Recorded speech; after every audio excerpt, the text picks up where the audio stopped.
누가복음은 그리고 누가복음과 사도행전은 동일한 저자인 누가에 의해서 누가가 성령의 영감으로 기록한 하나님의 말씀이죠. 누가는 두 성경을 통해서 예수 그리스도의 인격과 그분의 사역을 통한 구속운동과 하나님 나라의 확장을 보여주고 있습니다. 하나님의 나라 확장이라는 측면에서 또는 하나님의 다스림이라는 측면에서 누가복음은 지리적으로 갈릴리에서 예루살렘으로의 움직임을 보여주고 있고, 사도행전은 하나님의 나라 운동이 이제 예루살렘에서 출발하여 유대와 사마리아와 땅끝까지 확대되고 교회 운동을 통해 확장되고 있음을 우리에게 보여줍니다. 오직 삼위 하나님의 주권적 행위하에 펼쳐지는 이 하나님의 나라 운동은 구체적으로는 교회의 전도와 선교 운동을 통해서 구현되고 있습니다. 이 운동에 하나님께서는 일꾼들을 세우시고요, 그리고 그들을 통해 신실하게 하나님의 나라를 확장시켜 나가십니다. 그리고 또 성경은 그 세움을 받은 일꾼들이 어떠한 자세와 태도로서 이 운동에 쓰임 받아야 하는지를 여러 내러티브들, 이야기들을 통해서 우리에게 또한 보여주고 있습니다. 대표적으로 누가복음과 사도행전은 A Pair of Stories라고 해가지고 한 쌍의 이야기, 짝 이야기가 굉장히 많이 등장하는데, 이런 짝 이야기들을 배치함으로써 하나님 나라 운동에 세움받은 성도에게 필요한 자세가 무엇인지를 직간접적으로 우리에게 보여줍니다. 대표적으로 몇 가지만 말씀을 드리면, 천국의 실존성과 관련하여 재물의 바른 사용과 관련한 부자와 나사로 이야기가 있고요. 또 재물의 사용과 함께 진정한 제자도가 어떠한 것인지를 보여주고 있는 것이 부자 관원 또는 부자 청년과 또 같은 부자인데 주님 앞에 쓰임받은 제자로서 쓰임받은 삭개오 이야기가 하나의 짝 이야기가 되기도 합니다. 사도행전에서는 역시 재물과 연관되어 있네요. 기쁨으로 하나님 앞에 자신의 소유, 자신의 밭을 팔아서 하나님께 사도들의 발 앞에 내놓았던 바나바와 바로 이어서 역시 자신도 소유를 팔아서 하나님께 바치겠다고 했지만 그게 아까워가지고 일부분 속여서 성령을 속여서 결국은 죽임을 당한 아나니아와 삽비라 이야기가 또 짝 이야기로 등장하고 있습니다. 오늘 본문 역시 이러한 짝 이야기 중 하나입니다. 그렇다면 오늘 본문의 짝 이야기는 우리에게 무엇을 교훈하고 있습니까? 이 시간 이 본문을 통해서 하나님이 주권적으로 행하시는 교회의 선교 운동에 세움받은 성도가 진정으로 경계해야 할 것은 무엇이고 또한 반드시 겸비해야 할 것은 무엇인지를 본문을 통해 함께 상고해 보고자 합니다. 첫째로, 성도는 인간적인 욕심을 앞세울 때 위대한 구속 역사의 현장에서 이탈하게 됩니다. 다 함께 사도행전 15장 36절과 41절을 합독하겠습니다. 며칠 후에 바울이 바나바더러 말하되 우리가 주의 말씀을 전한 각 성으로 다시 가서 형제들이 어떠한 문하자 하고, 바나바는 마가라 하는 요한도 데리고 가고자 하나 바울은 밤빌리아에서 자기들을 떠나 함께 일하러 가지 아니한 자를 데리고 가는 것이 옳지 않다 하여 서로 심히 다투어 피차 갈랐으니, 바나바는 마가를 데리고 배 타고 그브로로 가고 바울은 실라를 택한 후에 형제들에게 주의 은혜에 부탁함을 받고 떠나 수리아와 길리기아로 다니며 교회들을 경고하게 하니라.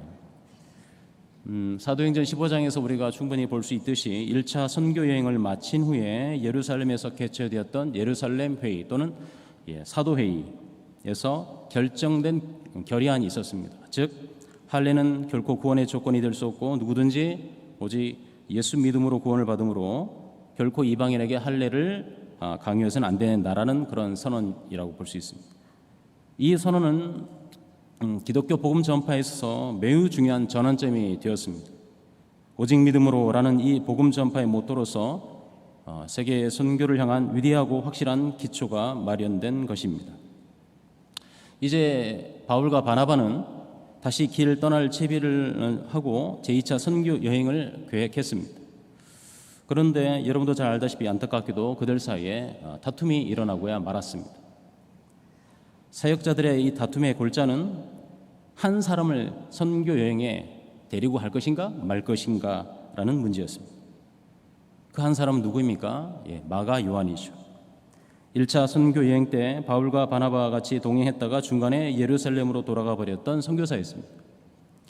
하지만 바나바는 2차 선교 여행에서 그 마가 요한을 다시 한 번 더 데리고 가고자 했고, 반면 바울은 한 마음으로 일하지 않고 사역 도중에 자기들을 떠나버렸던 그를 데리고 가는 것이 옳지 않다라고 판단했습니다.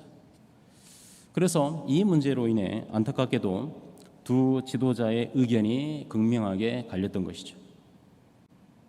성경은 말하기를 이 문제로 그들이 서로 심히 다투었다라고 기록합니다. 서로 심히 다투었다라는 이 말은 원문의 뉘앙스를 정말 잘 담고 있는 번역이라고 볼 수 있습니다. 즉, 사도 바울과 바나바는 마가 요한을 대동하느냐 마느냐 하는 문제에 있어서 한치의 양보도 없었고, 이것 때문에 큰 소리를 내면서 심각하게 싸웠다 해도 무방할 것입니다.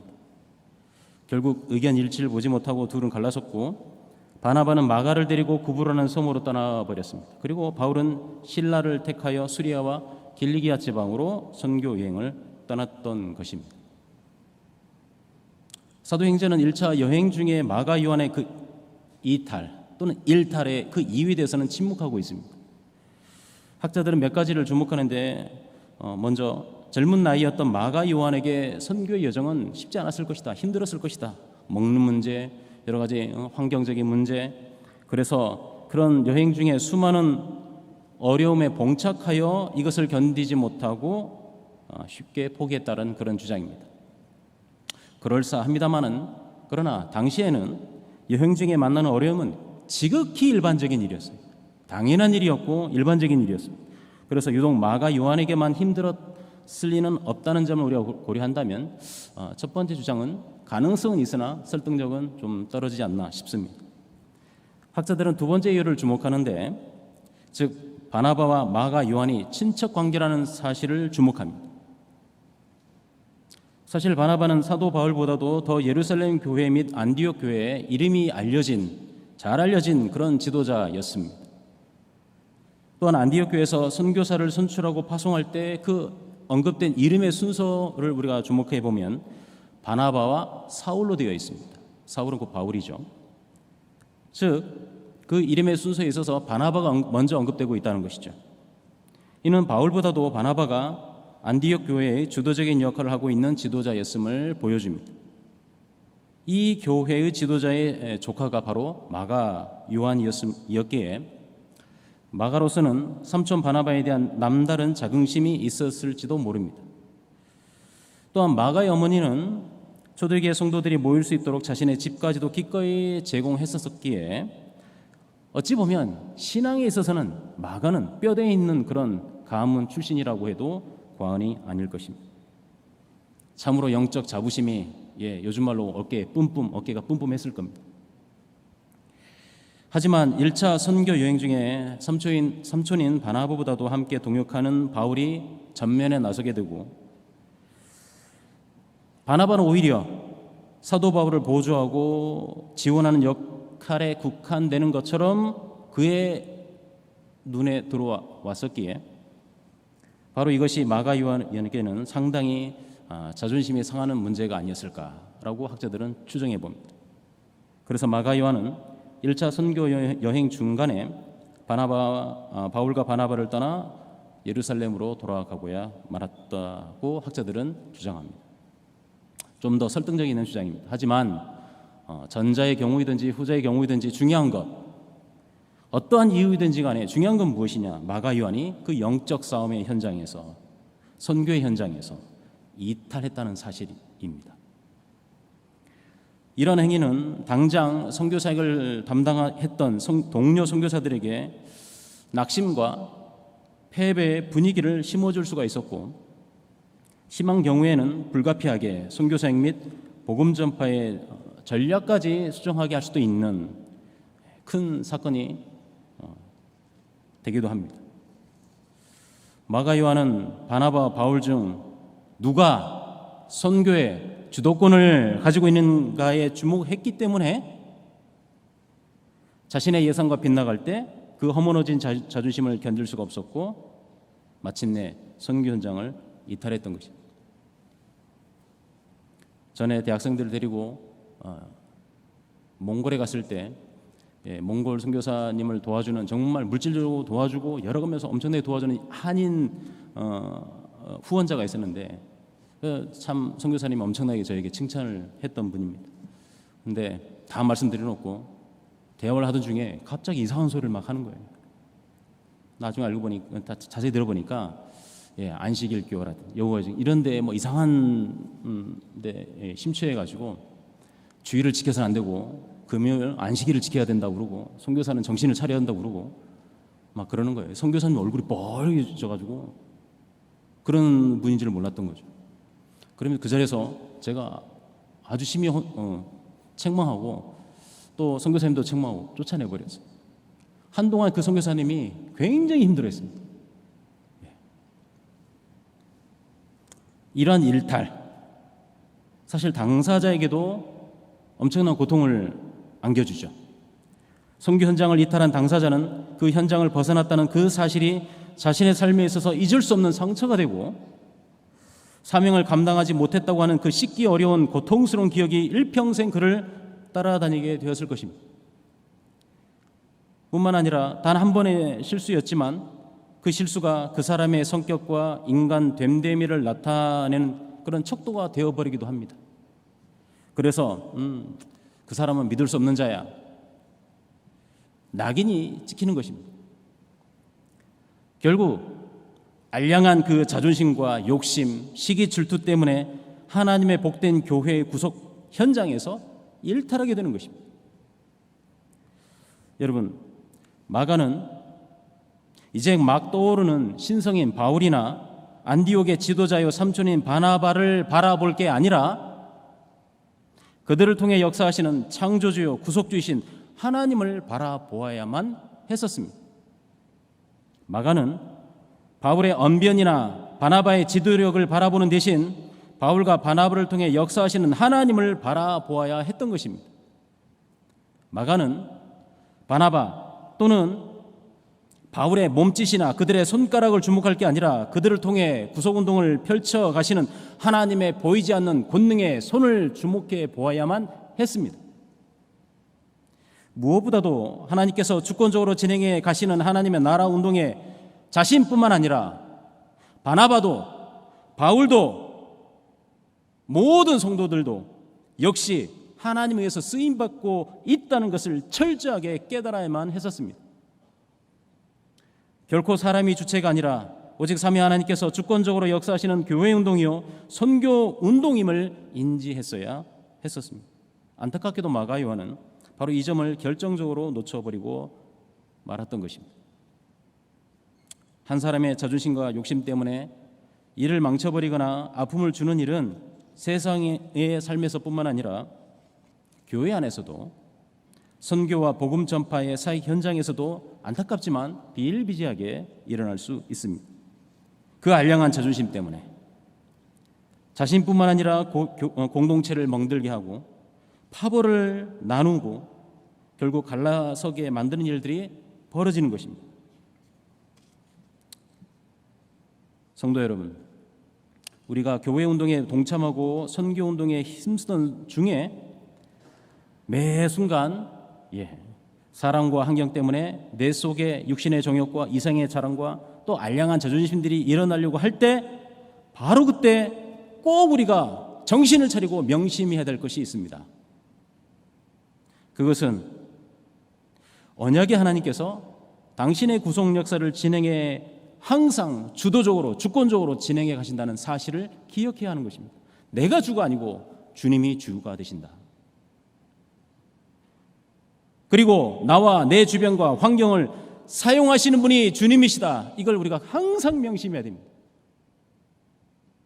이런 사실을 우리가 기억하면서 결코 연약에 빠지지 말고 오늘도 언약의 자녀답게 언약의 말씀을 따라 복음 전파의 경주자로서 또 선교운동의 후원자요 동역자로서 변함없이 항상 하나님 앞에 끝없이 충성하시는 여러분들 되기를 바랍니다. 둘째로, 성도는 어려운 환경 중에서도 자신의 신앙 정체성을 확고히 할 때 선교운동에 쓰임받게 됩니다. 다 함께 사도행전 16장 1절로 5절을 합독하겠습니다. 바울이 더베와 루스드라에도 이르매 거기 디모데라 하는 제자가 있으니 그 어머니는 믿는 유대 여자요 아버지는 헬라인이라. 디모데는 루스드라와 이고니온에 있는 형제들에게 칭찬받는 자니 바울이 그를 데리고 떠나고자 할새 그 지역에 있는 유대인으로 말미암아 그를 데려다가 할례를 행하니 이는 그 사람들이 그의 아버지는 헬라인 줄 다 알미더라.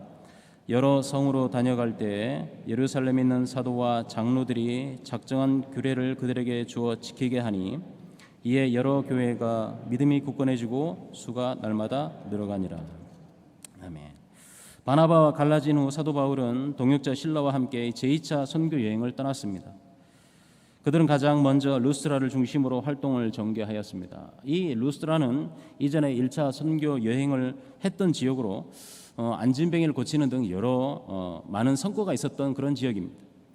따라서 이 지역에는 이미 교회들이 형성되어 있었습니다. 이곳에서 사도 바울은 새로운 동역자를 만나게 되는데 바로 디모데였습니다.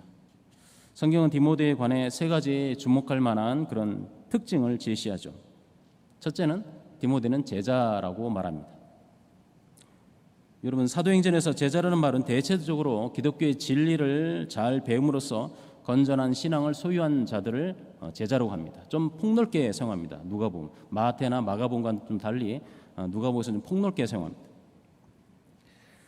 자, 이런 의미에서 디모데는 바른 하나님의 말씀과 예수 복음에 관한 진리 교육을 통하여 확실한 신앙을 가지고 있었음이 틀림없습니다. 그리고 또 하나는 디모데는 믿는 유대인 어머니의 아들이라는 점입니다. 물론 우리 한글 성경에서는 아들이란 말이 번역되어 있지 않지만 헬라어를 직역하면 믿는 유대 여자의 아들이라고 되어 있습니다.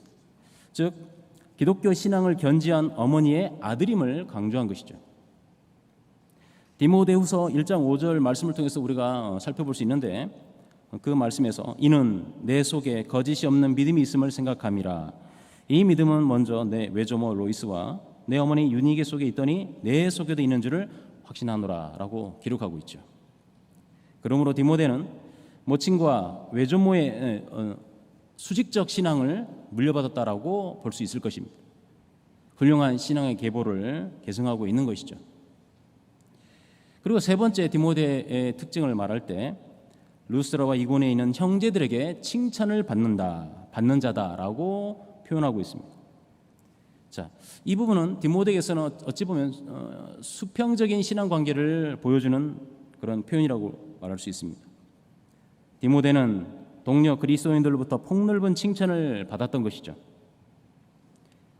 여러 지역의 진실하고 바른 신앙을 가진 젊은이로 디모데가 소문이 났다라고 할 수 있을 것입니다.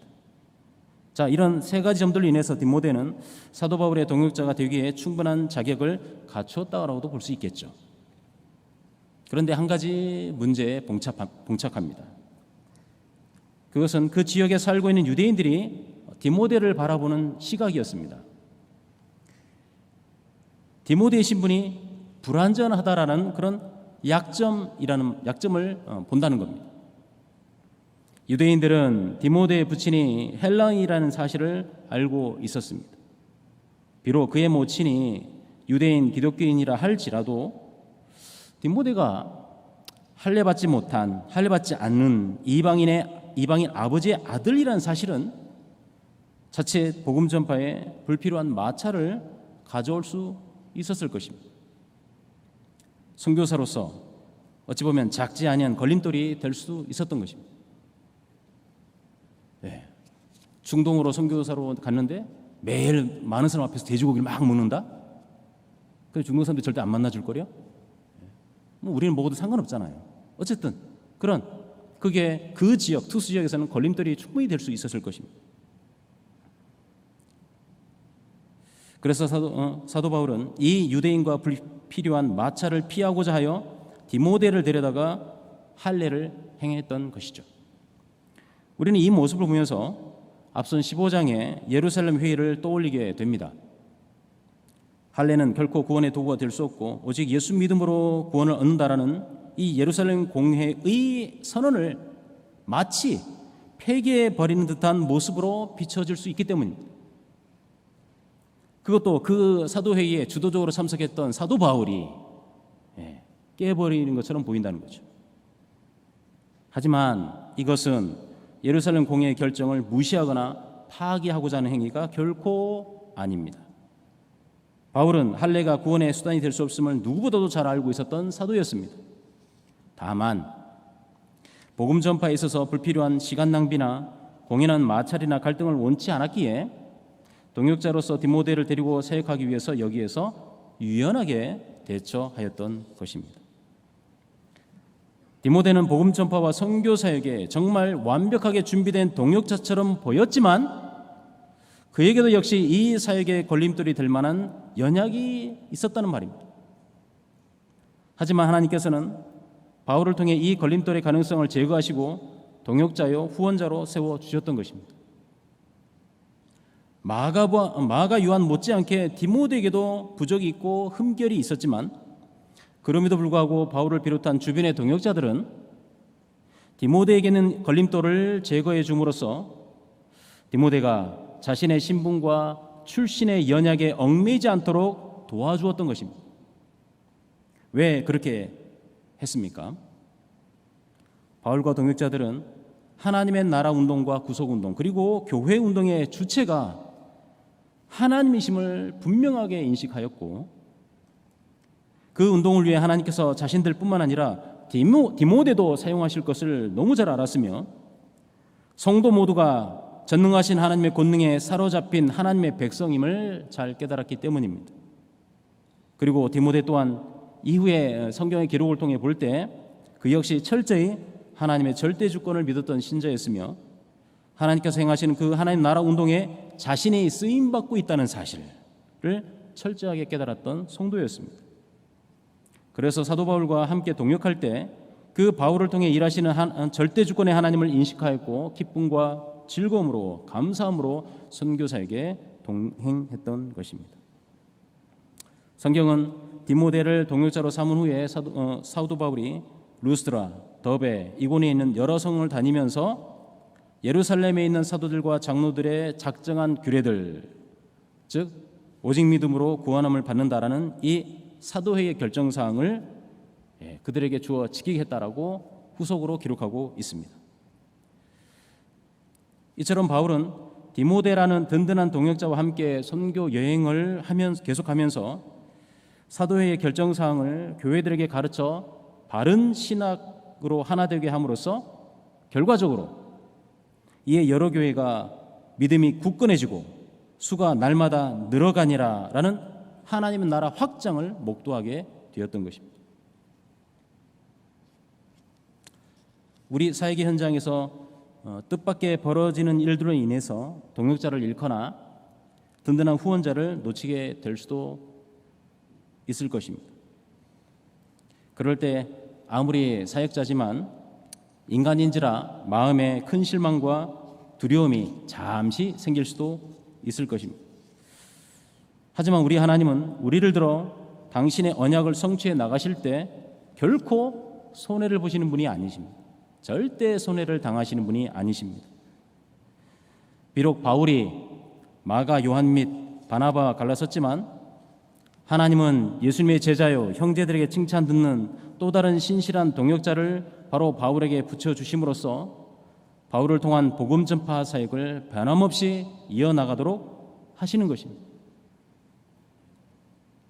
꼭 마찬가지로 경향의 복음운동, 교회운동, 선교운동은 참 뜻하지 않게 여러 가지 사건과 참 많은 어려움들이 발생하는 경우가 있어 왔지만 우리 하나님께서는 그때마다 항상 신실하고 칭찬 듣는 동역자들과 더 많이 후원하고 더 적극적으로 후원하는 수많은 후원자들을 세워주심으로써 흔들림 없이 변함없이 지금까지 앞으로 주님 오시는 그날까지 교회 운동을 하도록 은총을 베풀어 주셨습니다. 신분의 제약이라는 걸림돌이 있는 디모데 못지않게 우리 모두 또한 사실 알고 보면 연약 그 자체입니다. 여기에 선교운동에 합당한 자격을 갖춘 사람이 누가 있겠어요? 교회운동에 나는 정말 깨끗해, 나는 쓰임받을 만해 라고 말할 수 있는 사람이 누가 있겠습니까?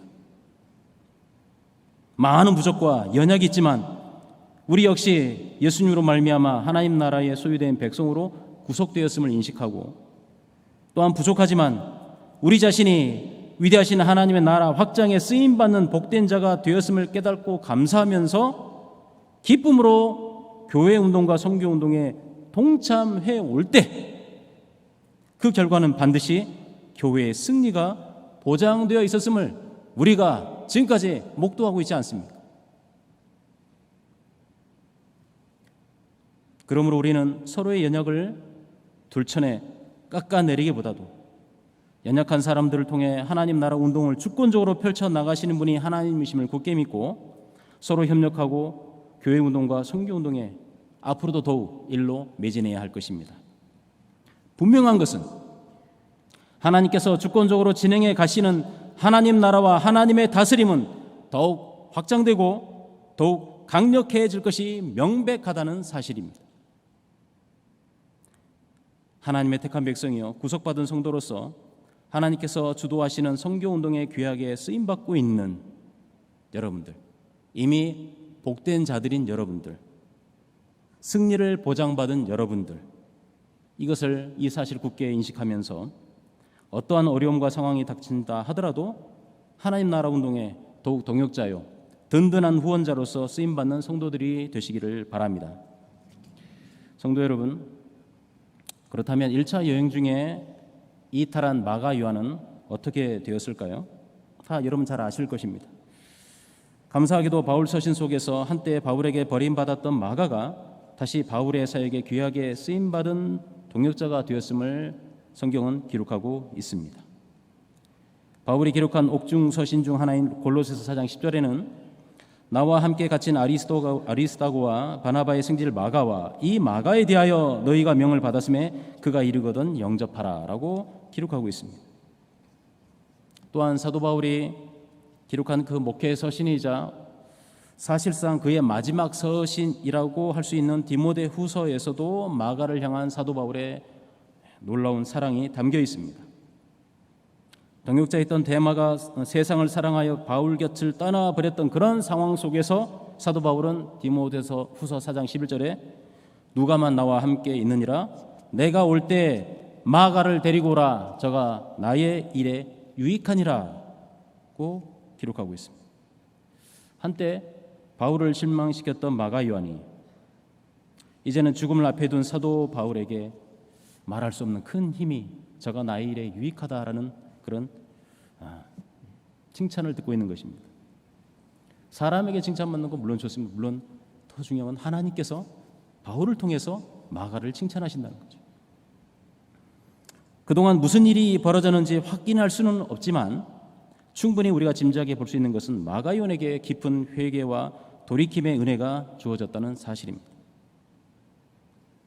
어쩌면 바울도 고집불통인 바울도 마가 요한을 다시 생각하면서 자신의 신앙을, 자신의 믿음을 다시 또 하나님의 선교 사역을 반추하는 그런 은총이 주어졌을지도 모릅니다. 어느 순간부터 마가는 다시 바울의 곁에 있었습니다. 그리고 바울이 자신의 죽음을 직감한 상황 속에서 마가를 데려오라 그가 나의 일에 유익하니라 라고 진심으로 마가를 사랑하고 있음을 보여주고 있습니다. 하나님이 기뻐하시고 주권적으로 진행해 가시는 선교운동에 동참한 자들의 참으로 아름답고 멋진 모습이 아닐 수 없습니다. 사랑하는 성도 여러분, 헌신하시는 선교에 후원해온 여러분, 사도행전은 그 문학적 장치인 짝 이야기를 통해 15장 후반부에 갈라섬이라는 아픔을 기록함과 동시에 바로 이어서 16장 초반부에 동역함이라는 새로운 기쁨과 희망을 연달아 기록하고 있습니다. 이 짝 이야기는 인간들의 연약에도 불구하고 하나님의 구속 역사는 변함없이 정확하게 진행됨을 말해주고 있습니다. 그러므로 언약에 신실하신 하나님께 붙잡힌 바 된 사역자나 후원자는 비록 고난이나 예상치 못한 여러 일들이 연이어 벌어진다 해도 선교의 주체는, 복음운동의 주체는 사람이 아니고 환경이 아니고 절대 주권의 하나님이심을 굳게 믿고 어떤 상황에서도 오직 하나님으로 말미암아 즐거워하며 역경마저도 축복의 과정으로서 받아들이며 그것을 정면 돌파하는 담대함을 겸비해야 할 것입니다. 우리 하나님께서 운행하시는 구속사 경륜은 결코 손해를 보거나 멈추지 않음을 기억하면서 보잘것없는 인간이지만 그럼에도 불구하고 우리를 들어 사용하신다는 이것만으로도 감사하면서 감격해하면서 기뻐하면서 하나님의 영광을 위해 선교의 동역자요 선교의 든든한 후원자로 멋지게 살아가시는 우리 모든 성도님들과 후원 회원들이 되시길 예수님의 이름으로 축원합니다.